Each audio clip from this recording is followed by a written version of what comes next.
vamos estudar diversas questões nessa primeira unidade, como, por exemplo, em que consiste o pensamento social? O que é o pensamento social?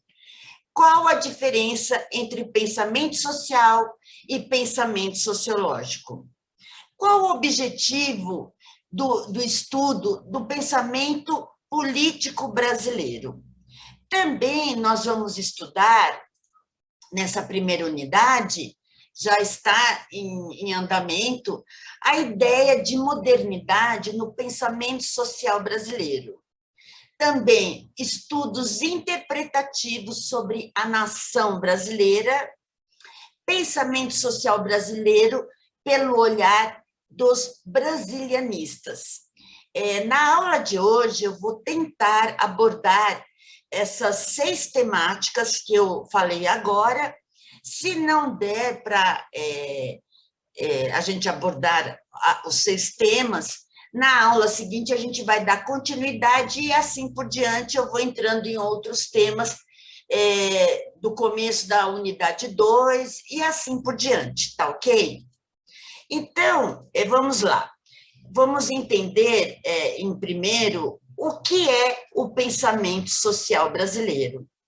Então, nessa disciplina, além da exposição de algumas ideias fundamentais do pensamento social, a gente também vai ver em que consiste o pensamento sociológico, o pensamento político e social brasileiro, suas diferentes teses e conceitos elaborados por diversos autores que se dedicaram a estudar ao longo da história as repercussões das ideias sociais e culturais sobre a nação e identidade nacional. Esse é o grande objetivo. Então, vamos começar por entender o pensamento social, que é um ramo da sociologia. E ele dialoga com muitas disciplinas, como antropologia, filosofia, história, as teorias e doutrinas políticas, ideias de movimentos sociais e culturais, e assim por diante. E todo esse universo é investigado e seus resultados são geralmente expressos em livros, artigos elaborados por intelectuais, pensadores, lideranças sociais e políticas, que, de certa forma, exprimiram, intencionaram sintetizar as ideias e as ideologias de uma determinada época histórica. E, fundamentalmente, então, o pensamento social é uma categoria de análise sociológica. E essa categoria do pensamento social, que é da análise sociológica, ela procura responder às questões pertinentes às diferentes formas pelas quais a nossa sociedade enxerga a si mesmo, as suas instituições e também a sua cultura. Isso porque o homem sempre foi levado a pensar e analisar a realidade que o cerca em toda a sua objetividade, porque nós somos um ser, o homem é um ser que pensa, e essa característica o distingue dos demais espécies de animais. E assim como, por exemplo, os pintores que se dedicaram às minúcias de pintar paisagem ou as medidas proporcional de certo modelo vivo nas suas figuras, né? Numa perspectiva, digamos que geométrica, enfim, trazer de uma certa forma, a realidade mais próxima possível daquela imagem, daquela pintura, os autores, pesquisadores, lideranças políticas e sociais também se dedicaram a observar e a entender essa realidade social a partir das suas respectivas comunidades. Então, isso é uma analogia que eu fiz em relação aos artistas, aos pintores que, nas suas obras, têm alguns segmentos, né? Principalmente a pintura clássica, a obra de arte clássica, ela tentava trazer essas minúcias da realidade que aquele pintor ele estava inserido, né? Ou de um modelo vivo, de uma escultura. Assim, o pensamento político, social, os nossos grandes pensadores, cientistas, também tentaram se dedicar a observar a comunidade, o grupo social que ele estava inserido e trazer essa realidade o mais próxima possível da sua respectiva comunidade ou da nossa comunidade, né? Então, o surgimento das instituições políticas e sociais, as legislações, a economia em diferentes nações, grupos sociais, levaram vários estudiosos, cientistas políticos, a pensar e repensar a vida social e a história, destacando a vontade, num contexto de intervenção humana, nos rumos desses acontecimentos sociais e políticos de sua época, né? Então, o pensamento social de uma dada coletividade é diferente da produção científica sociológica. Agora eu vou entrar no que estuda, o que é o pensamento sociológico, no caso aqui da disciplina brasileira, né? Ou o pensamento sociológico como um todo. Então, a gente pode entender o pensamento social de uma dada coletividade, de um grupo específico, ou de uma determinada época. A gente até pode fazer algumas analogias com determinados momentos da nossa história mundial. Por exemplo, a Revolução Francesa, existiram os pensadores daquela época, né? Os pensadores sociais e políticos daquela época. Mas produção científica é diferente de uma dada interpretação de determinados autores de um determinado período político. Isso por quê? Porque uma produção científica, sociológica, é quando eu me dedico, no sentido científico mesmo, a uma dada compreensão dos pressupostos sociais e culturais, de ideias e valores comungados e difundidos por vários segmentos da sociedade. Então, por exemplo, um dado pensador, eu posso formular um pensamento social da minha realidade em que eu estou inserida. Mas isso quer dizer que eu produzi algo científico sobre um fenômeno social? Não.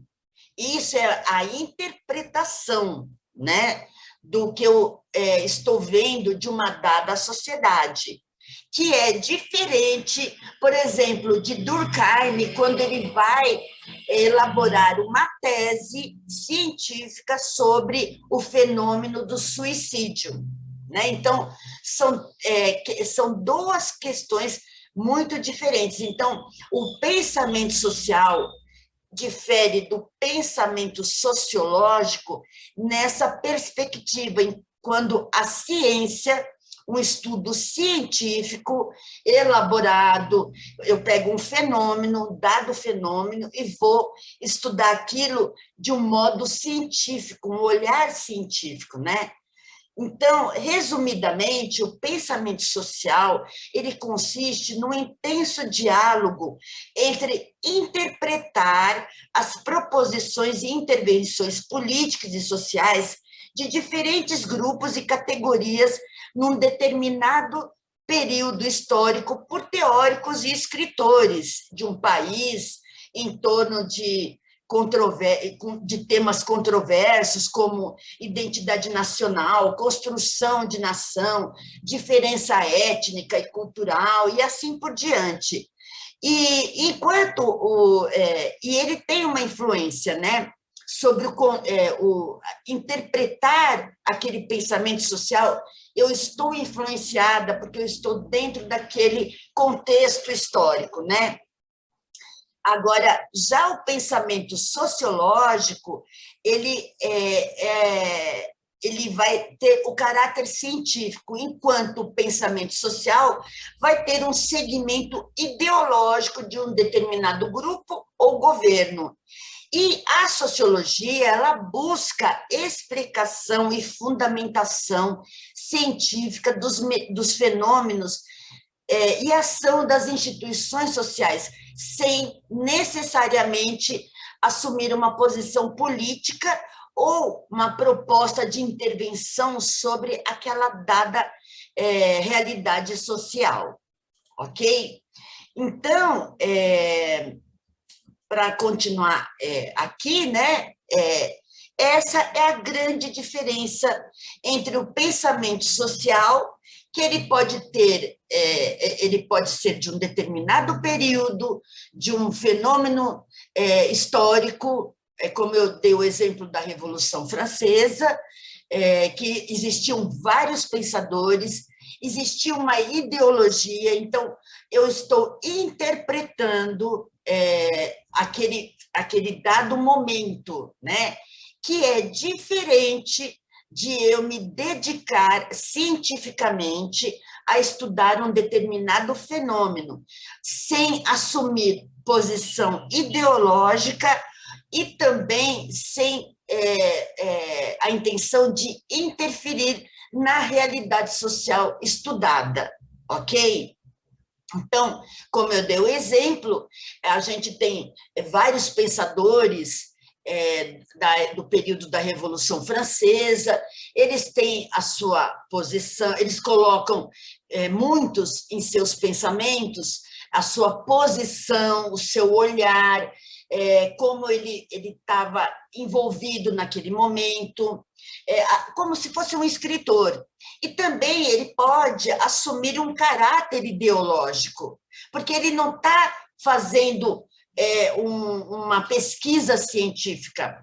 Como eu dei o exemplo do sociólogo clássico, Émile Durkheim, que ele pegou um fenômeno social, que é o suicídio, e ele foi elaborar, pesquisar, estudar sobre esse fenômeno, né? Então ele não teve nenhum, ele tentou o distanciamento, esse é o papel do cientista. Ele teve um distanciamento para se envolver na sua pesquisa. O Fábio levantou a mão, pode falar, Fábio. Boa noite. Boa noite. Boa noite, tudo bem, Arlete? Boa noite, Jani. Boa noite. Boa noite, Fábio. Então, eu estou gostando muito da aula. Eu não estou com foto, não, porque eu ia ligar a câmera, mas eu estou em casa aqui, está um calor danado, eu tirei até a camisa. Está muito quente aqui. Tá bem calor, né? Está quente aqui. Eu queria estar conversando com a senhora a respeito do seguinte: eu, mas a Giane, a gente já é colega de Zap, já troca ideia a respeito, a gente estudamos junto no outro semestre. E quando a gente escolheu essa matéria, a gente discutiu junto a escolha dela. Uhum. Em relação ao pensamento social brasileiro, ou sociológico brasileiro, não sei em que se encaixa, desde lá de trás, do tempo de Jesus Cristo, é uma ideologia, é uma ideia, é um pensamento de política dentro da religião. Porque se você defende um lado, você tem uma ideologia, você tem um pensamento. Jesus defendia o dele. E por aí vem. Aí é o seguinte, falei com ela, Jani, vamos escolher esse aqui para a gente tentar entender durante a história o que causou o pensamento social brasileiro e até onde chegou. Porque, a exemplo do Durkheim, que estudou o suicídio, tem o Karl Marx, que estudou a luta do trabalhador, né, contra o patrão. Não é contra o patrão, que o patrão... Luta de classes. Ele estudou a luta de classes. De classe. Isso, professora, muito bem colocado. E hoje a gente vê que tem o dono do Coelho Diniz, que eu não sei se é Valmir, se é Vladimir, alguma coisa por aí, que é um deputado. E é um cara que lucra milhões de reais por ano, né? Tem muitos funcionários aí, passa bem dos 1.000 funcionários, né? Porque ele tem muitos funcionários. E o pessoal elege esse tipo de representante. Ou seja, quando uma pessoa elege um cara desse, será que ele pensou que se ele colocar um projeto numa Câmara de Deputados, alguma coisa assim, a favor do trabalhador, um cara desse vai votar a favor?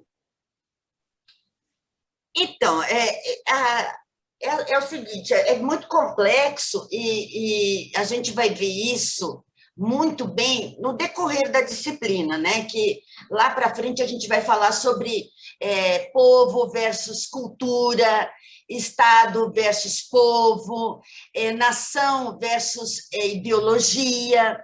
Então, a gente vai esmiuçar bem essa situação nessa disciplina no decorrer do semestre, né? Então, vocês vão entender, a gente vai falar de questões étnicas, a gente vai falar de vários pensadores brasileiros, né, que apontaram, que se dedicaram cientificamente ao estudo da sociologia no campo brasileiro. Então, assim, só para dar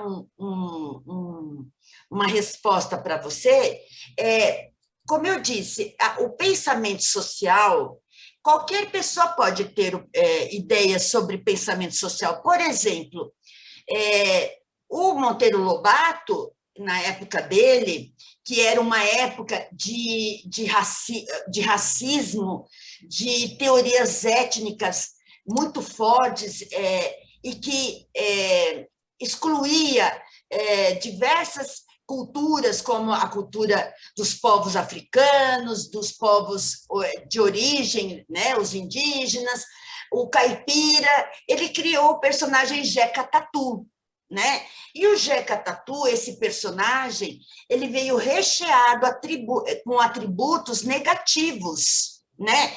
Então, isso tem, por mais que ele não tenha conscientemente pensado nisso, ele foi influenciado por uma cultura racista, antidemocrática, de desigualdade social, de exclusão, que coloca não só o homem enquanto questão étnica, né? Seja ele de origem indígena ou de origem africana, mas também de uma origem humilde, rural. Rural vem recheado do quê? Do homem analfabeto, do homem que não tem consciência, do homem que não reflete, não pensa. Isso é estigma, né? Vem recheado de estigma. E o Monteiro Lobato, ao criar o personagem Jeca Tatu, ele trouxe também esses estigmas, né? Isso foi um pensamento social que tinha conceitos, ideias ideológicas do período que ele estava, que é diferente de pensamento sociológico, porque quando o cientista social vai estudar o Jeca Tatu, o homem do campo, o homem rural, ele vai trazer esse fenômeno, ele vai se debruçar nesse quesito, nesse fenômeno, e estudar por que o homem do campo, o homem rural, é cheio de atributos negativos, ou incorporaram a ele atributos negativos. Então, são coisas bem diferentes, né? O pensamento social e o pensamento sociológico, eles se cruzam quando estão dentro de um dado momento, de um dado momento histórico, né? Como eu falei aqui, no caso trouxe aqui o Monteiro Lobato e o personagem que ele criou do Jeca Tatu, e também eu posso trazer o Antônio Cândido, que é um cientista social, quando ele vai falar na sua obra Os Parceiros do Rio Bonito, sobre este homem. Quem é o homem rural? O que é o rural? O que o rural representa? Como ele vai trazer o processo de colonização, de todo o segmento histórico que aconteceu naquilo. Ele não vai trazer uma dimensão ideológica, e sim cientista.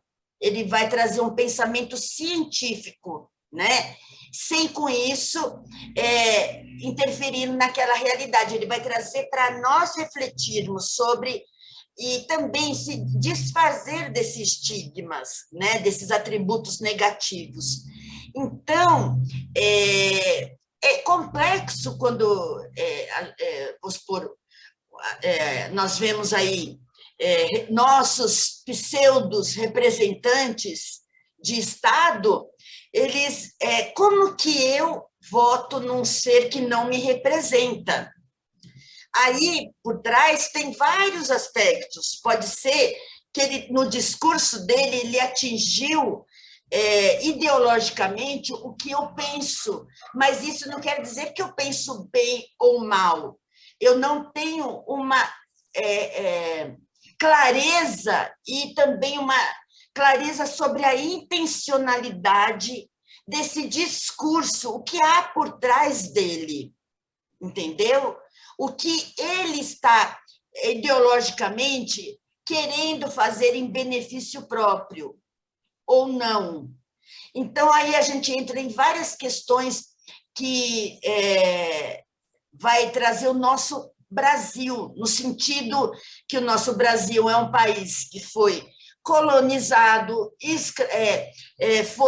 é cheio de desigualdade social, desde a época em que o europeu colocou o pé no território, que já existia há milhares e milhares de anos, que existiam milhares e milhares de anos atrás, povos de origem, com a sua ferramenta, a sua técnica, a sua língua, a sua cultura, e aí, só que ele tem o poder sobre os outros, ele subjuga outros povos, e aí, ele, quando subjuga, ele subjuga de um modo ideológico, intencional.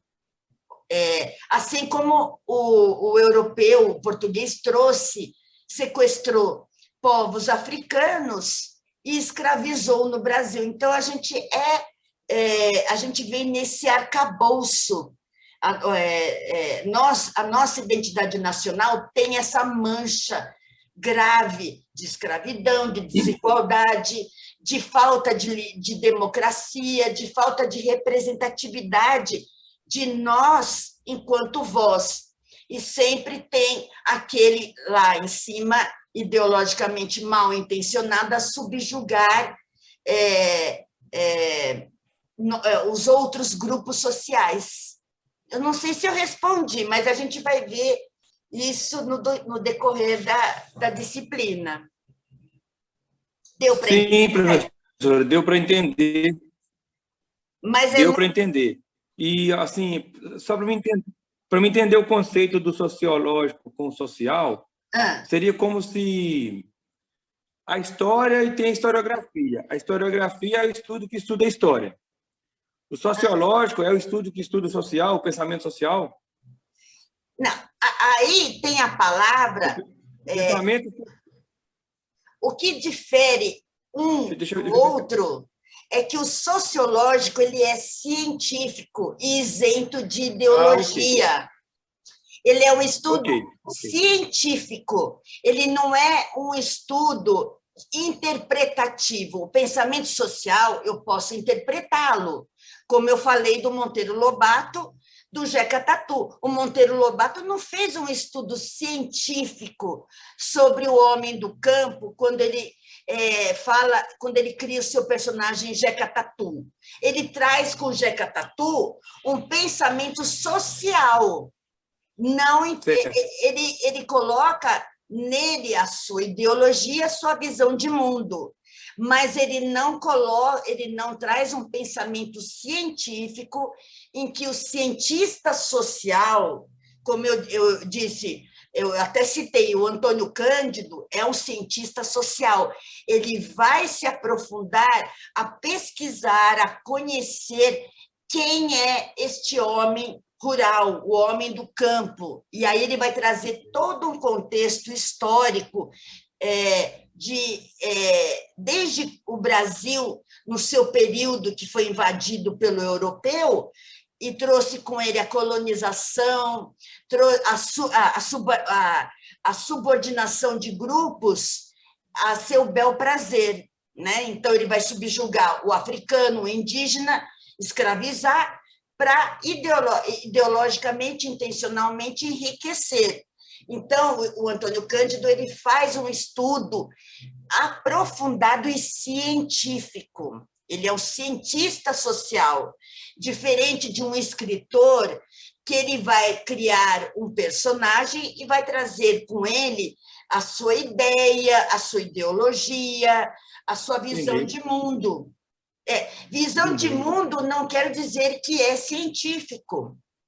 Você pode ter a sua visão de mundo, mas não é uma visão científica, porque você não pesquisou, você não se aprofundou no tema, você não se dedicou a fazer um levantamento histórico enorme e se aprofundar e entender aquilo. Deu para entender? Agora deu. Deu para entender. Deu, né? Então, essa é a grande diferença. Aí é uma enorme diferença.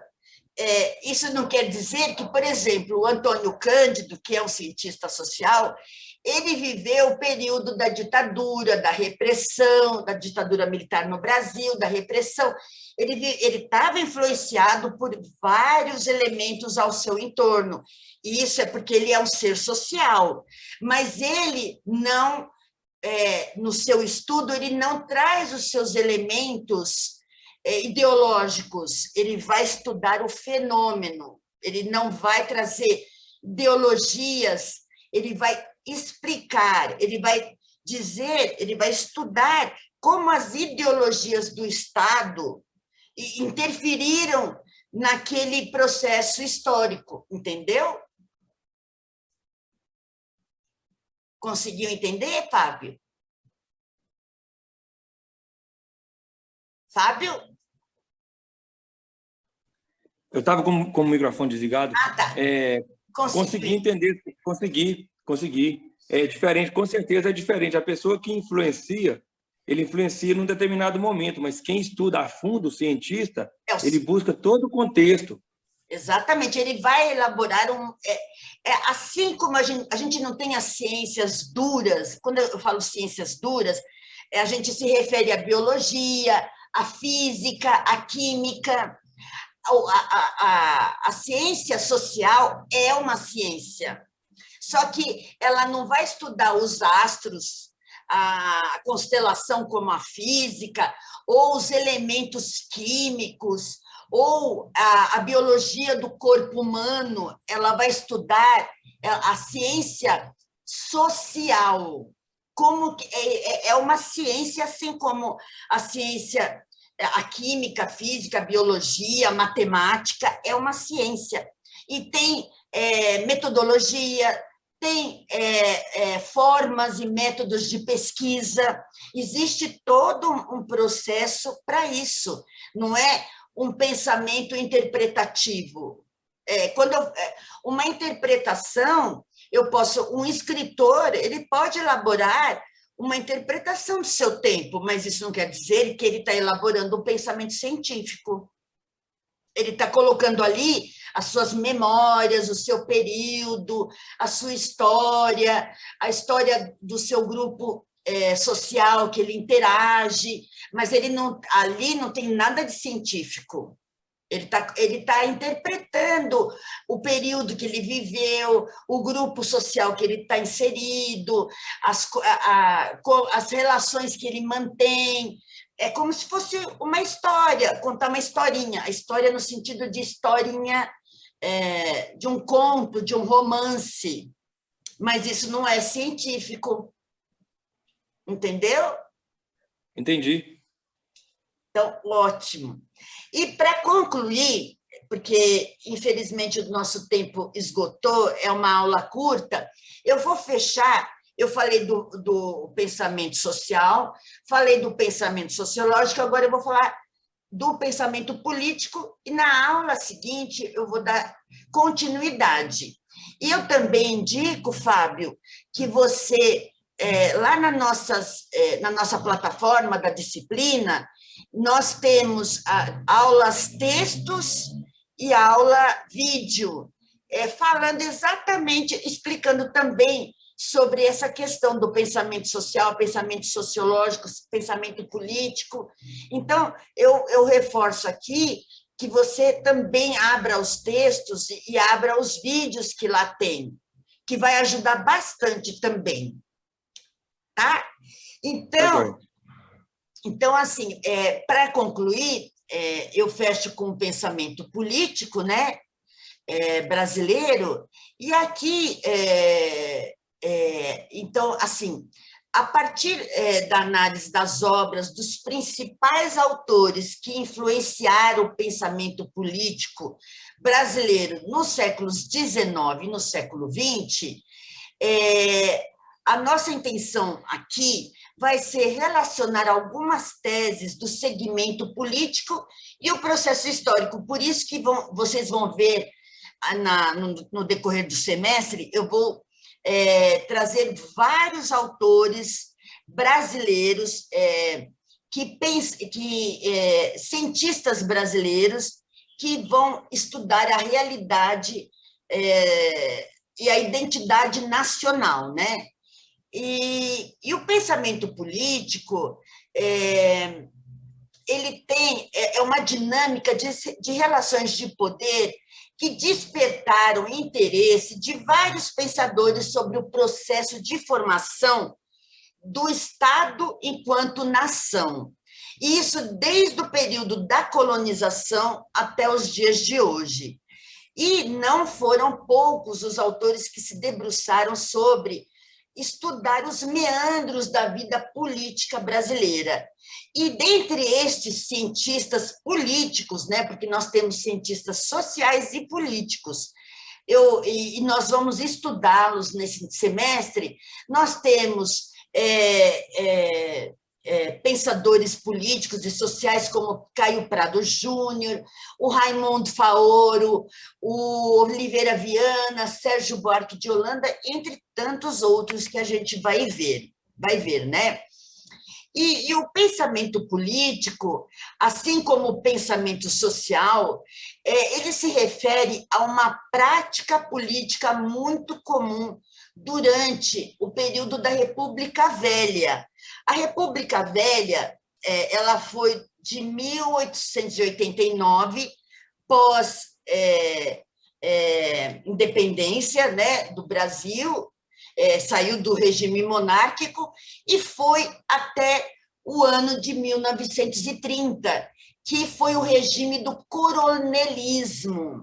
A gente vai ver isso também, né?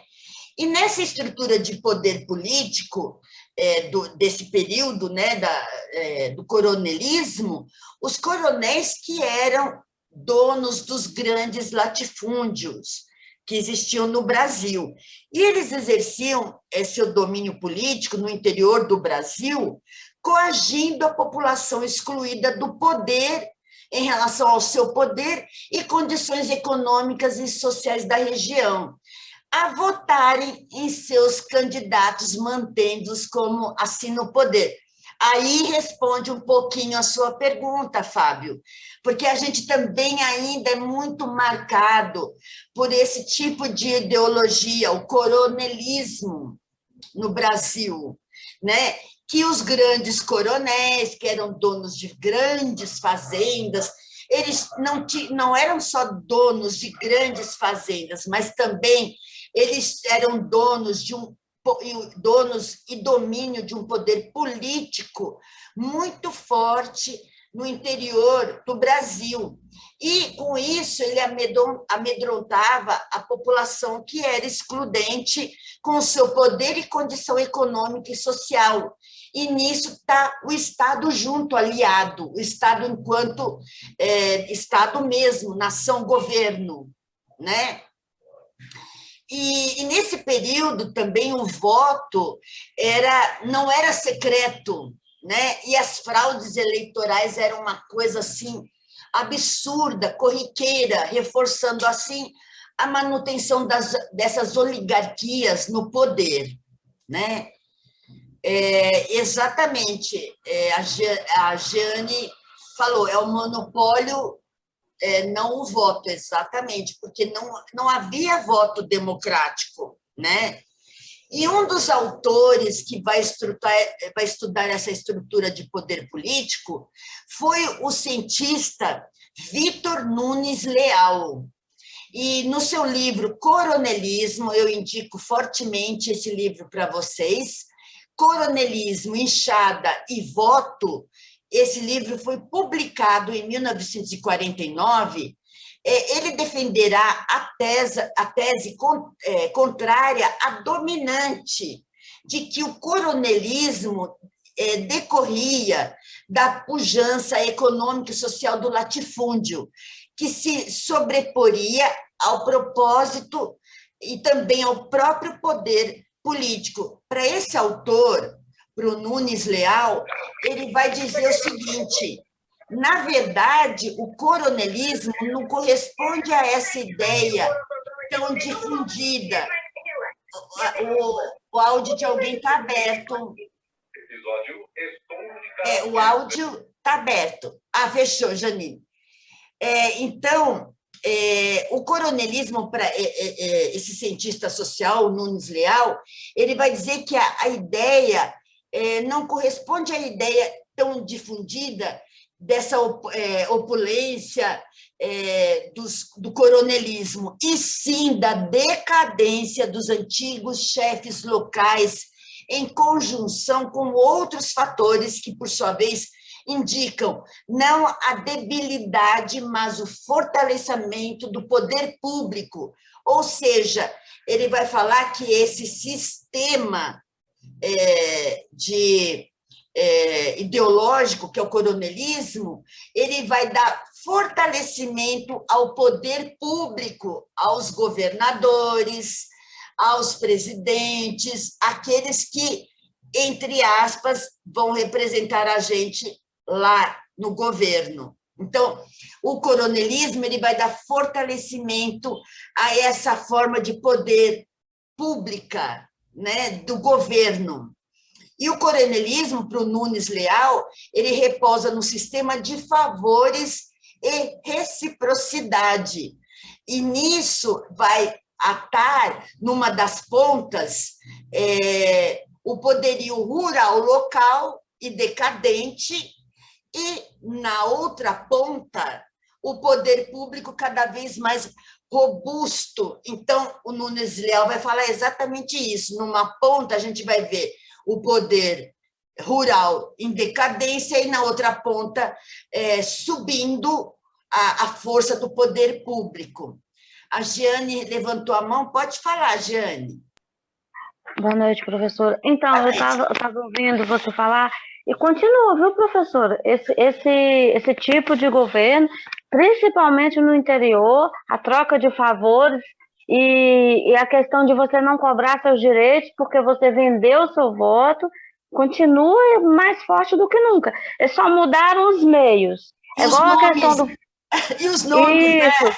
Isso, igual a questão que o Fábio levantou aí sobre o deputado lá. Lógico que ele não vai aprovar a lei que venha prejudicar ele futuramente. Ele não vai aprovar uma lei que favorece o trabalhador se ele tem uma grande empresa. Exatamente. Então, e o pensamento da pessoa, não sei se é por humildade ou se é por ingenuidade, o povo, na sua grande maioria, não todos, pensam assim: eu vou eleger fulano porque ele é rico, então se eu eleger fulano que é pobre, ele vai roubar para enriquecer. Fulano já é rico, então ele não vai roubar. Exatamente. Mas é ingenuidade, porque a pessoa, quanto mais tem, mais quer, independente da área que ele está. Ninguém quer perder. Exatamente. Pelo menos é o que eu acho. Eu acho que o Fábio também pensa mais ou menos por esse lado. Então, aí, Jeane, nós temos uma questão muito importante que eu até falei um pouco para o Fábio. Nós temos aí o discurso. O discurso, ele, infelizmente, está na nossa história de desigualdade, falta de democracia e de exclusão, que é exatamente esse que você falou. O discurso, veja bem que você falou, o pobre, se eu colocar alguém da minha classe, ele vai roubar. O rico tem dinheiro, não vai roubar. Isso é um discurso que foi incutido, colocado na mentalidade e que ainda se faz presente e que não tem nada a ver. Pelo contrário. Verdade. Pelo contrário, se o rico... Você já viu algum trabalhador enriquecer? Não. Não.